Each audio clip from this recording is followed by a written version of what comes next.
अस्सलाम वालेकुम स्टूडेंट्स, मोहम्मद तारिक है। आज हम डिस्कस करेंगे linkage of biology with other fields. इससे पहले हमने बायोलॉजी के ब्रांचेस को डीपली डिस्कस किया था। अब हम डिस्कस कर रहे हैं कि क्या बायोलॉजी के जो मेन ब्रांचेस है, इसके अलावा अदर जो ब्रांचेस है, अदर जो फील्ड है, इसका क्या लिंक है, क्या इसका कोई रिलेशन है बायोलॉजी के साथ, क्या फिजिक्स, केमिस्ट्री, ये इनका कोई बायोलॉजी में कोई रोल है। तो इस चीज को आज हम डिस्कस करेंगे कि फिजिक्स का क्या रोल होगा, केमिस्ट्री का क्या रोल होगा और बायोजियोग्राफी वगैरह इन फील्ड्स का बायोलॉजी में क्या रोल है। तो इस टॉपिक्स को हम बोलते हैं linkage of biology with other fields. सबसे पहले हमारे पास है बायोफिजिक्स। देखो, फिजिक्स असल में जो स्टडी है, हम कहते हैं कि जब हम एनर्जी के बारे में और उसके कन्वर्जन के बारे में स्टडी करते हैं, या हम जो लाइट्स के बारे में, रेस के बारे में, फोटॉन्स के बारे में, इन चीजों के बारे में, इलेक्ट्रिसिटी के बारे में जब स्टडी करते हैं, वो फिजिक्स में आती है ये चीजें। तो इन चीजों की यूज से हम बायो को स्टडी कर सकते हैं। तो ठीक है, हम कर सकते हैं इसको स्टडी। इसलिए तो हम इसको बोलते हैं कि interdisciplinary study of understanding biological phenomena by using principle and technique of physics। तो हम फिजिक्स की टेक्निक को यूज करेंगे और उसके जो फिनोमिनन है उसको हम यूज करेंगे और हम बायोलॉजी को समझेंगे। किस तरह हम समझेंगे? हम फिजियोलॉजी में, जिस तरह हमने पहले कहा, physiology all the physical reaction in the biology in the living body is called physiology. Bio energetics, pharmacology, इन चीजों में हम क्या स्टडी करते हैं? हम बायोफिजिक्स को स्टडी करते हैं। बायोफिजिक्स की फील्ड में फिजिक्स को हम यूज करते हैं बायोलॉजी में। किस तरह? फॉर एग्जांपल मैं कहता हूं कि हमारे पास प्रोसेस है फोटोसिंथेसिस का। अब फोटोसिंथेसिस के प्रोसेस में आप पढ़ते हैं कि हम ये प्रोसेस होता है in the presence of sunlight and chlorophyll. Sunlight की मौजूदगी में। अब इस सनलाइट के बारे में स्टडी करना कि आप देखते हो कि फोटोसिंथेसिस जो प्रोसेस होता है वो डे टाइम को होता है, नाइट को नहीं होता। लेकिन अगर हम एक लाइट ले ले, एक टॉर्च ले ले और प्लांट्स को हम वो टॉर्च एक्सपोज कर ले, वो रोशनी हम एक्सपोज कर ले, प्लांट के सामने रख ले, लेकिन फिर फोटोसिंथेसिस का प्रोसेस नहीं होता। तो ये लॉजिक क्या है? देखो, असल में जब सूरज की लाइट है उसमें हमारे पास तकरीबन 7 कलर्स के जो है वो लाइट है। इसको हम बोलते हैं VIBGYOR, violet, indigo, blue, green, yellow, orange and red. लेकिन जब हम पढ़ते हैं, हम कहते हैं कि हमारे पास जो वायलेट, ब्लू एंड रेड, ये जो नैनोमीटर ऑफ लाइट है, इसमें फोटोसिंथेसिस का प्रोसेस जो है ये बिल्कुल बेस्ट होता है। यानी कि इन लाइटों की एब्जॉर्प्शन की वजह से, इन कलर ऑफ लाइट की एब्जॉर्प्शन की वजह से फोटोसिंथेसिस का प्रोसेस होता है। हम सिंपली ऐसा कह सकते हैं कि जो लाइट 390 नैनोमीटर की है या तकरीबन 400 और फिर आखिरी जो लाइट है 760 नैनोमीटर वाली, 760 नैनोमीटर के दरमियान जो लाइट है, इसमें फोटोसिंथेसिस का प्रोसेस जो है वो वेल होता है। लेकिन ये जो लाइट है ग्रीन, येलो, ऑरेंज, ये फोटोसिंथेसिस के लिए नहीं चाहिए। आप देखते हो कि जो ग्रीन प्लांट्स है वो रिफ्लेक्ट करते हैं ग्रीन लाइट्स को। तो जब ग्रीन प्लांट्स ग्रीन लाइट को रिफ्लेक्ट करते हैं तो प्लांट्स ग्रीन नजर आते हैं। तो अब ये प्लांट्स कौन कौन से लाइट को एब्जॉर्ब कर रहा है और इस लाइट का जो वेवलेंथ है या इसकी फ्रीक्वेंसी कितनी होनी चाहिए कि फोटोसिंथेसिस का प्रोसेस हो जाए। तो हम कहां से स्टडी करेंगे इसको? इस चीजों को स्टडी करने के लिए हमें फिजिक्स चाहिए।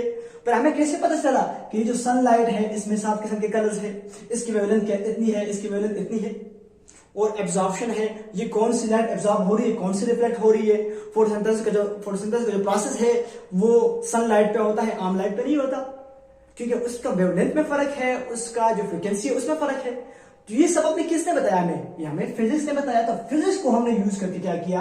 हमने बायोलॉजी को स्टडी किया। इसी तरह बायो एनर्जेटिक्स, एनर्जी का ट्रांसफर होना एक फॉर्म से दूसरे फॉर्म में। फार्माकोलॉजी में डिफरेंट मेडिसिन हम यूज करते हैं, उसको एनालाइज करते हैं मेडिसिन में कि कौन कौन सा मेडिसिन वो कहाँ रिएक्ट करेगा और उसके पीछे क्या फिलॉसफी है, क्या फिजिक्स है। जब हम इन चीजों को स्टडी करते हैं तो हम कहते हैं कि ये बायो फिजिक्स है।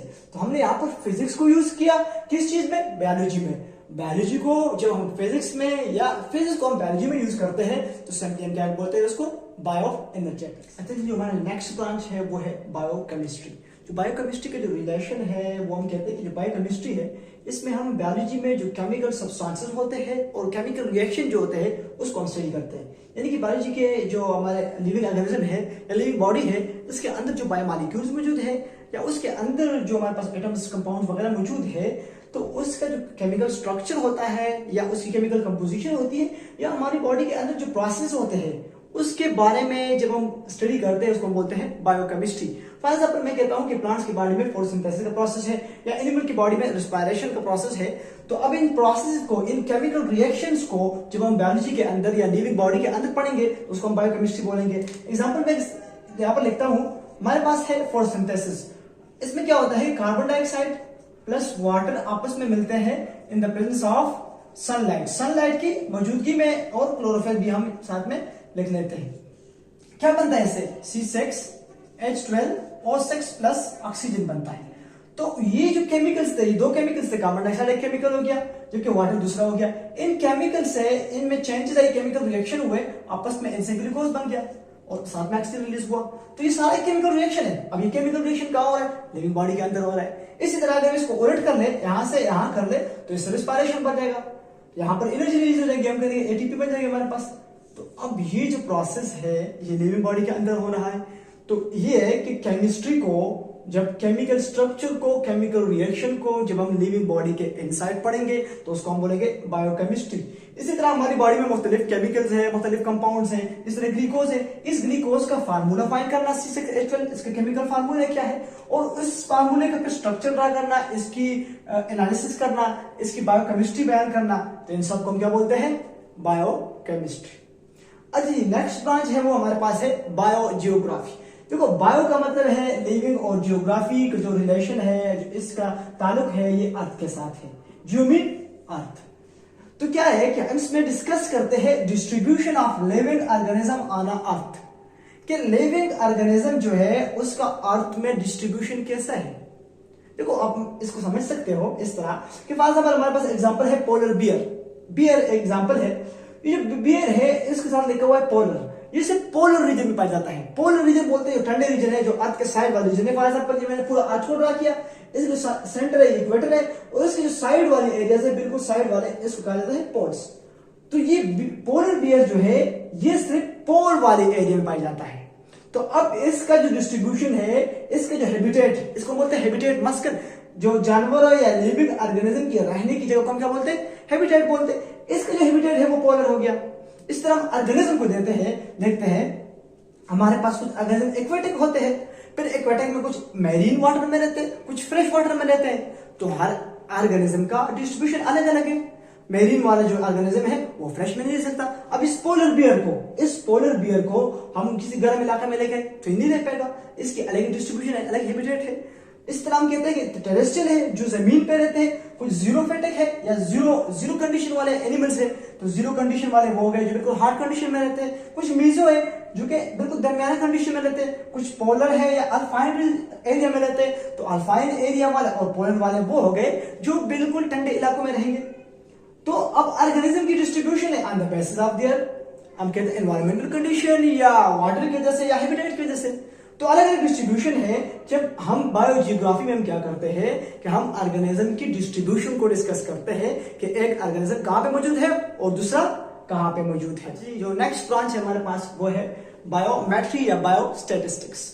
देखो, बायो मीन हम कहते हैं कि बायोलॉजी, और मैट्री का मतलब है मेजरमेंट करना, यानी कि मैथमेटिक्स को यूज करना, मेजरमेंट वगैरह, स्टैटिस्टिक्स वैल्यूज को यूज करना, तो हम बोलते हैं इसको बायोमेट्री। क्या करते हैं? Application of statisticals and mathematical formulas in biology.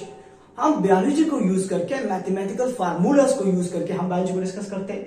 आपको पता है कि बायो के बिना जो मैथ्स के बिना जो बायो है वो इम्पॉसिबल है। इसको हम यूज करते हैं रिसर्च वर्क के लिए। फॉर एग्जाम्पल मैं देखता हूं कि हम कहते हैं कि ऑर्गेनिज्म की डिस्ट्रीब्यूशन को हम डिस्कस करते हैं, जिस तरह हमने बायोमेट्री, जो इस तरह हमने बायोजियोग्राफी पढ़ा। मैं कहता हूं कि यहाँ पर है 5 ऑर्गेनिज्म, यहाँ पर है 10, यहाँ पर है 15, यहाँ पर है 16, यहाँ पर है 12, यहाँ पर है 16। तो हमने एक कैलकुलेशन कर लिया ना, यहाँ पर 15, यहाँ पर 10 हो गए, यहाँ पर 15 हो गए, यहाँ पर 16 हो गए, यहाँ पर 12 हो गए, यहाँ पर ये सारी जो एरियाज है, मैं कहता हूं ये एक अलग अलग एरियाज है। मैंने क्या किया कि मैंने अब मैथमेटिकल फार्मूले को यूज किया। मैं चाहता हूं कि मैंने कहा फॉर एग्जांपल ये सारा जो एरियाज है ये पाकिस्तान है।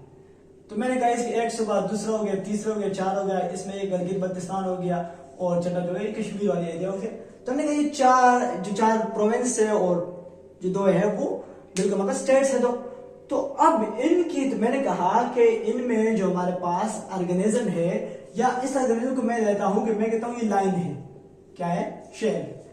तो मैंने इन टोटलों को जमा किया। फॉर एग्जाम्पल मैं कहता हूं कि इनसे क्या बन गया? 60 बन गया।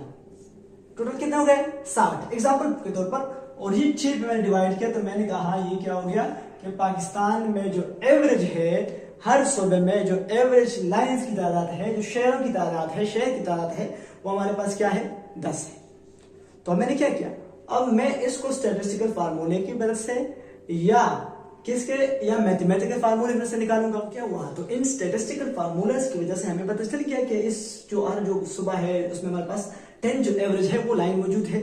इस तरह हम कहते हैं कि किसी के ऊपर बीमारी है तो मैं कहता हूं कि एक प्रोविंस में 5 लोग इन्फेक्ट हुए, किसी में 10 हुए, किसी में 4 हुए, किसी में 5 हुए, उन सबको हम सम करते हैं, फिर उसको हम उसी प्रोविंस पे हिसाब से डिवाइड करते हैं और उसके एवरेज वैल्यू निकाल लेते हैं। तो इसी तरीके से हम मैथमेटिकल फार्मूलेस को और स्टैटिस्टिकल फार्मूलेस की वजह से हम क्या कर सकते हैं, इसको हम बायो में यूज कर सकते हैं और उसको हम एनालाइज कर सकते हैं। हमें पता चल सकता है कि हम इन आंकड़ों को देखकर, इन नंबरों को देखकर हमें पता चलता है कि कौन सा जो सुबह है उसमें लाइन की तादाद कितनी है या उसमें अगर बीमारी है तो वो कितना इफेक्ट हुआ है।